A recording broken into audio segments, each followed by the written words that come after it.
Hi, everyone. I'm Elizabeth Cantey, and this is another episode of Living Enlightened Every Day. And today we are talking about being and doing. Do be. What are we going to do? How are we going to be? Yeah, just figuring that stuff out. Join me.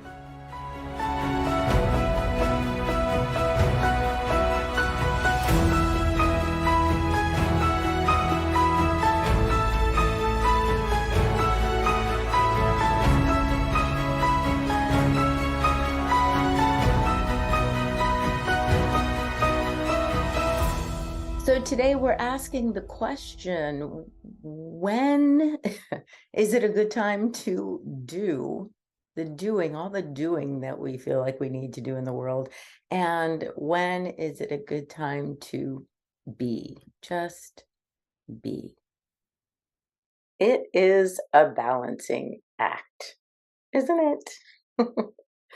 The joy of being, the satisfaction of doing. Being and doing are a cycle, and life becomes easier and more effortless, even if we become busier whenever we balance the two. As I've talked about before, we are both human, we're human animals. It's true. And we are spiritual beings. Living in time and space with the necessary laws and ways of living in the world of effects, and the spiritual being with spiritual laws of creation and connection and interconnectivity. Life works best when we can intuit both, when we are fully integrating spirit, mind, and body, when we're living wholly and fully. We learn to be still, and when to be still, and when to take action. The doing, and then the being and doing. Doobie doobie doo. The corporate world has a saying, work smarter, not harder. The spiritual version of that is, it's not I who does the work, but the Father who does the work. It's the Creator who does the work. It's life doing the work, but it's us who sets the intention and the energy, moves the energy into manifestation. Right? We can take the work and the worry and the anxiety and the pressure off ourselves altogether by simply being the vessel with which the eternal givingness of life flows. It flows through us. It is who we are, and it's already created us as the perfect vessel. It's already created us in its divine image and likeness. It's already given us each insight, intuition, talents, and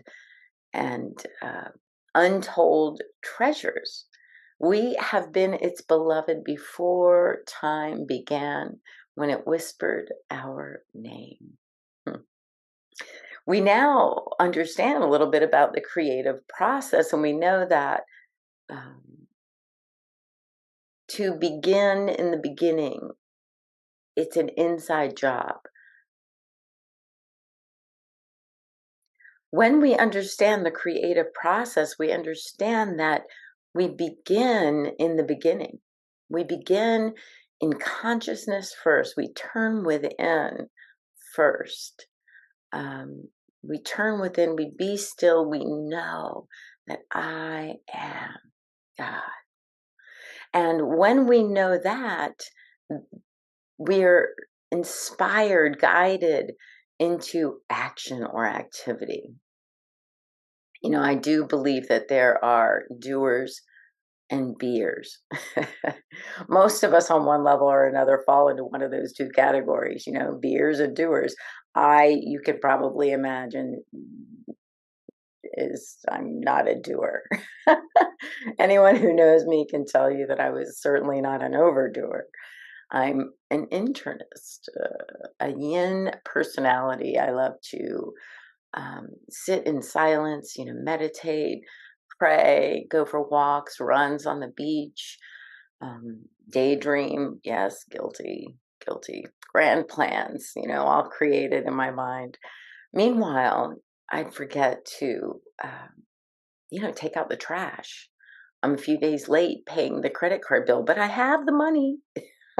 I mean, I have the money. I don't feel like doing that right now. My fridge is empty again, and last night's dishes are in the sink again. It's, you get the picture, right? It's easy for someone like me to get caught up in being, and I'll get to that later.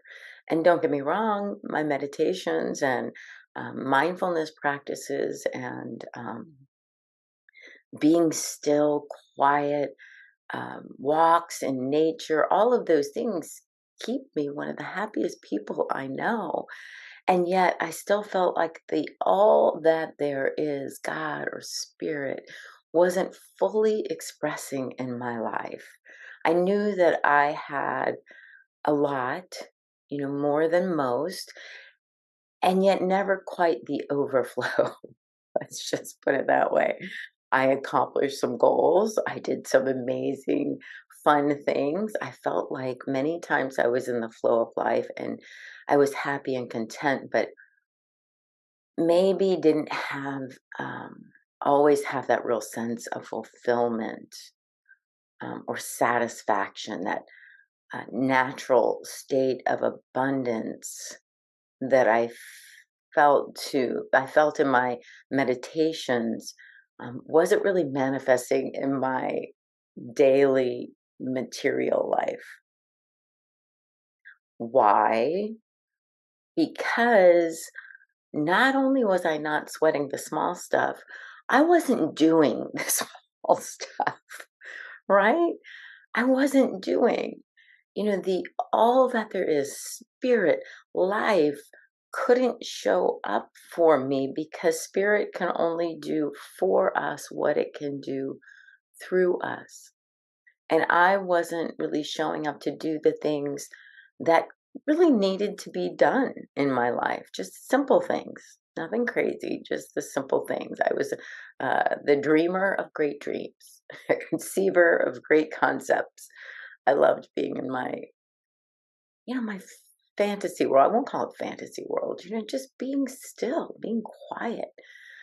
Whenever I would read those books, the business articles on setting goals and achieving, making 5 phone calls a day or whatever it was, it would make me pretty uncomfortable. I would just go sit and meditate on that. Just be quiet and go within, take that in. When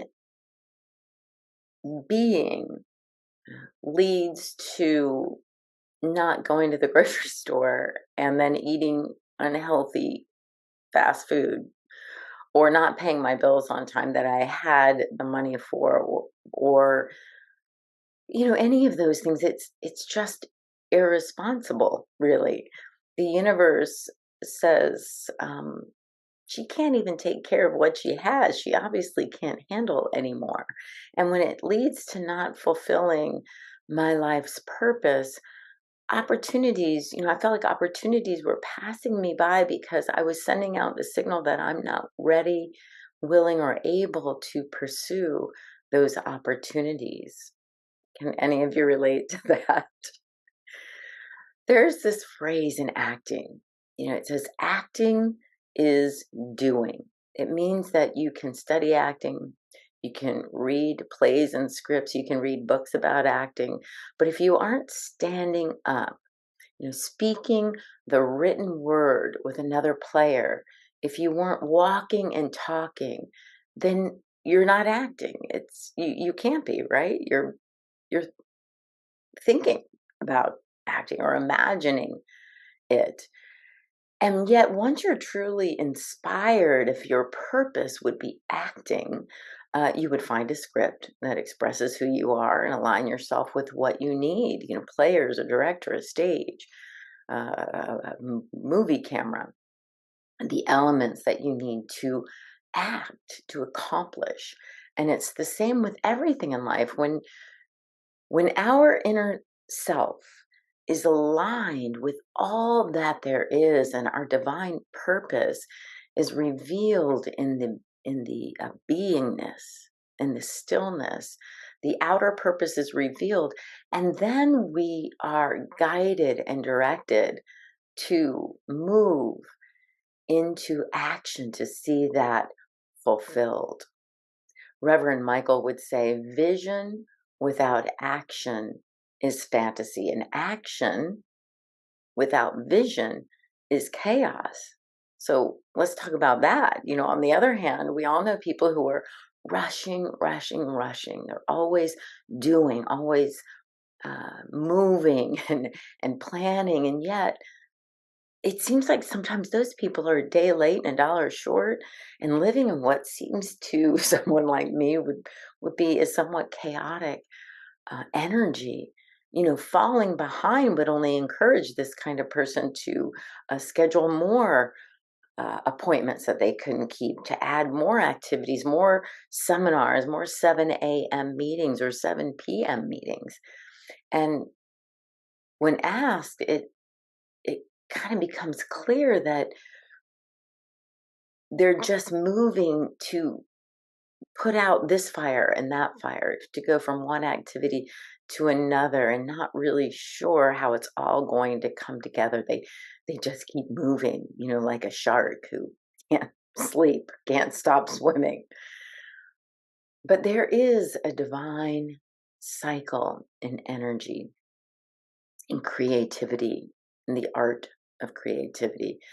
And first we understand that when I talk about integrating spirit, mind, and body is not only our physical body, but our body of affairs. And the body is what most of us would call the physical world, the world of effects. And what I mean by effects is the world of effects is an effect. It is not cause, right? It's an effect. It's physical. And then we go into the mental mind, which is metaphysical, beyond the physical, is that mental or emotional energy, where we can guide our thoughts. We can release thoughts that are no longer serving us as habits. We go into the metaphysical. And then spirit is what I would call the mystical, right? Spirit, life, energy, life force energy, the unlimited creativity, unbounded joy. It is not in time or space. It is beyond both the metaphysical and the physical. So these cycles, cycle through or within. It's you can't separate one from another as long as we're breathing and in a body.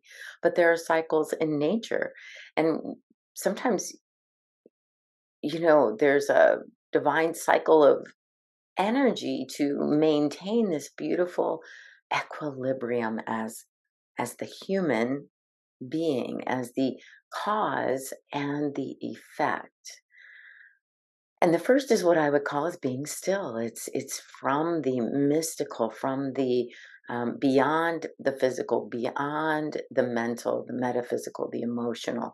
It's an inside job. Talk about that in my book.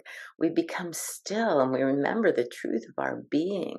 We know who we are. We remember, recognize, we rest in our true nature. Um, in that resting, in that stillness, we can hear a lot, believe it or not. In the stillness are all the answers to everything we've ever wanted to know. In that stillness are infinite possibilities. And within infinite possibilities, isn't there the one possibility that you might need or that I would need to do whatever it is we're called to do in our life? We take our attention away from the world of effects and turn within, connect to source, right? Spirit. We commune, we rest and become renewed in spirit.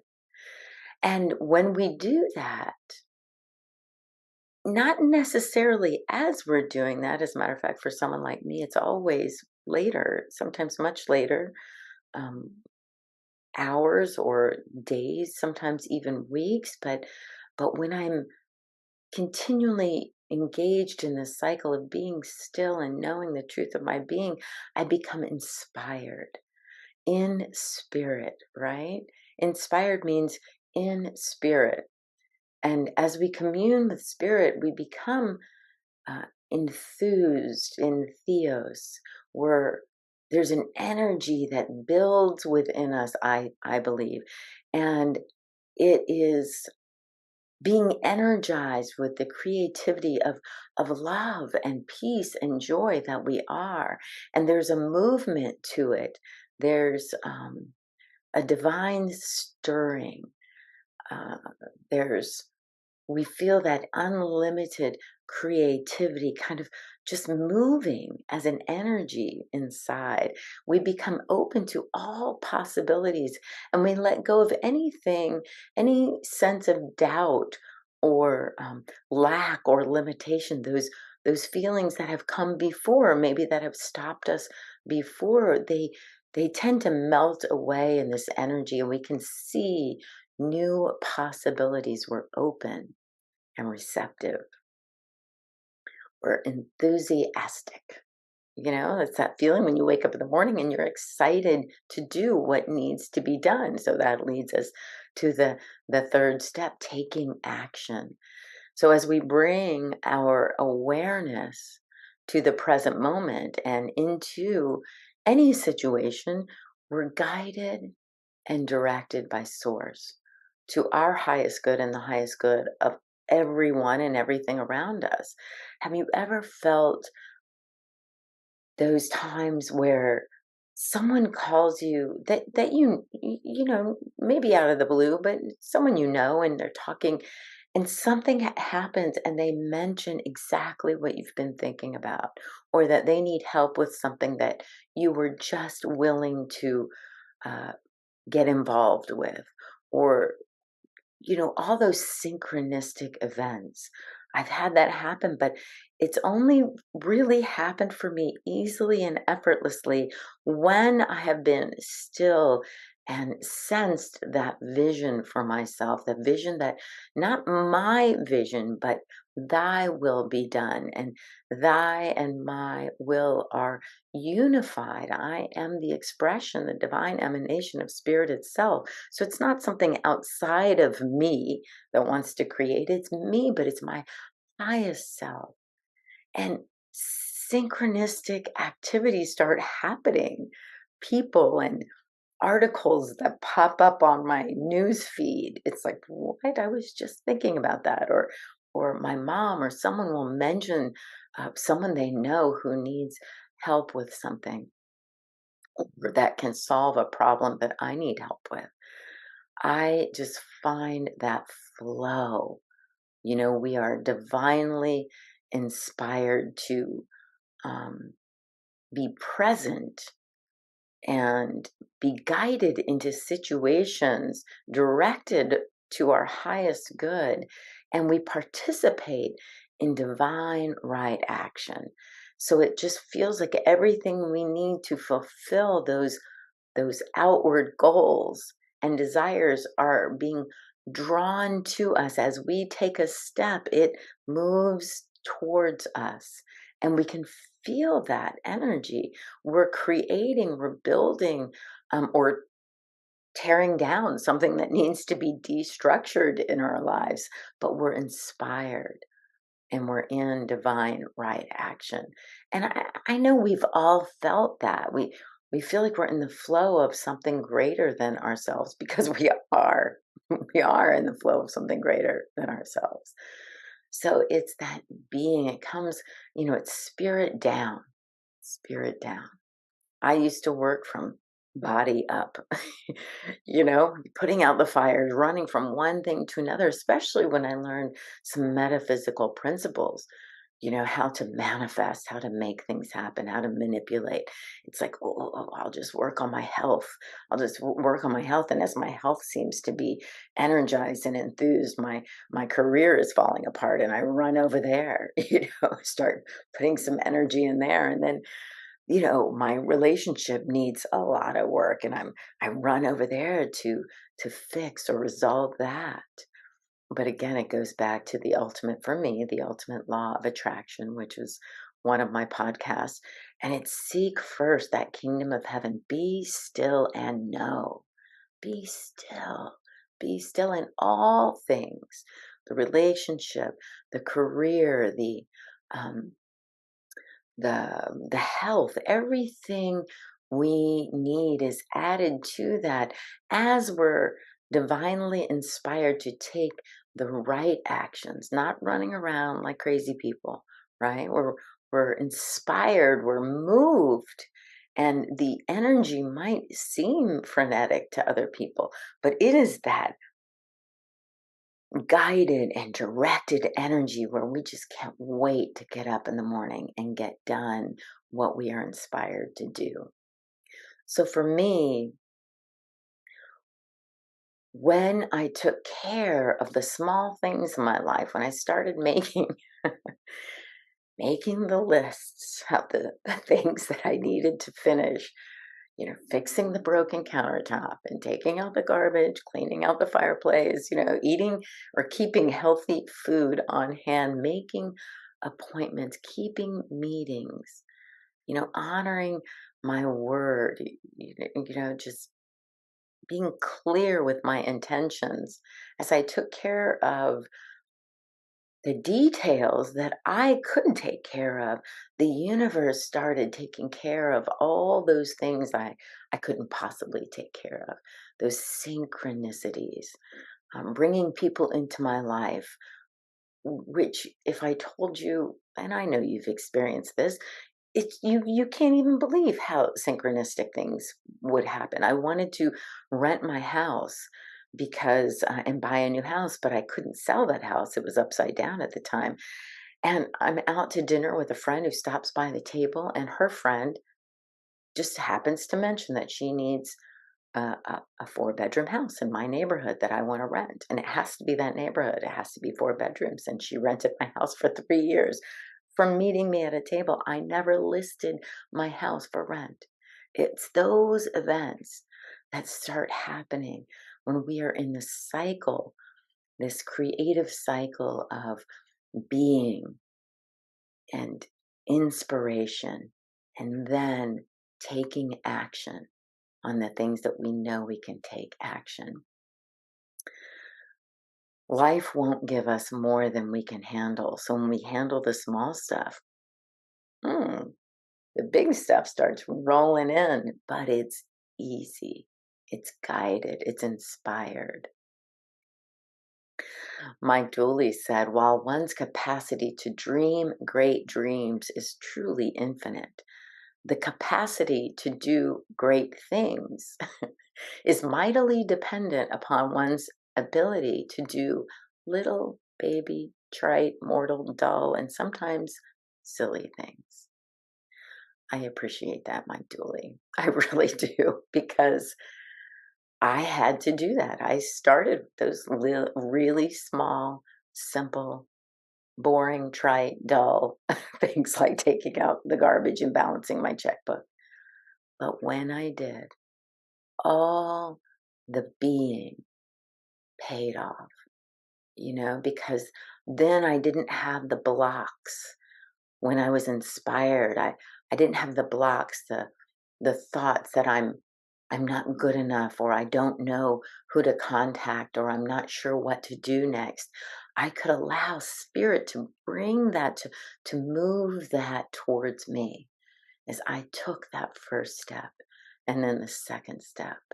But I will emphasize, as I always do, it begins in consciousness. We live in a conscious universe. I usually say consciousness first, and I'll say consciousness only. However, the consciousness shows up in our lives as spirit, mind, and body. And as we fully integrate those, we live this joyful, filled life, happy, complete, because it's not I that's doing the work. It's life. I'm in the flow of life. What could be better than that? Nothing. I can promise you, nothing is better than that. So I invite you to find where you are. Are you a doer, or are you a beer? Or are you very, very balanced? And if you're not even sure, there's times in my life, a long time ago, where my life was in the flow, but I wasn't quite sure what was happening, why it was happening. So I would easily kind of become out of balance again. And now that I know this cycle, it's very easy for me. If I'm feeling overwhelmed, I know that first I'm going to sit and be still. And yes, that is my nature. So it is the easiest thing to do, but I won't get stuck there. I don't get stuck there now. I don't use being still as an excuse not to do or, sweat the small stuff. I get the small stuff done. We never have to sweat the small stuff, but we have to do it. We have to take care of the small stuff. And remember to take the time to be still, to be inspired, take action, and just watch as the universe shows up and unfolds at every turn to provide us with everything we need. Always, always, always, always, always, always. Every time. Okay, I'm done. I talk about this in my book, Living Enlightened, The Joy of Integrating Spirit, Mind, and Body. It's available on Amazon. Take a look. And you can check out my website, elizabethcantey.com. I am happy to answer your questions. You can PM me or leave a comment or review. And I just hope you laugh a lot, love even more, and live enlightened every day.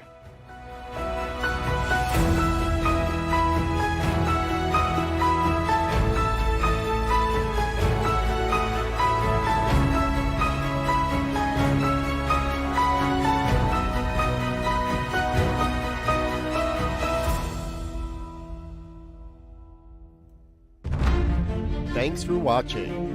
Join us every Thursday at 7 a.m. Mountain Time, 9 o'clock Eastern, for Living Enlightened with Elizabeth Cantey.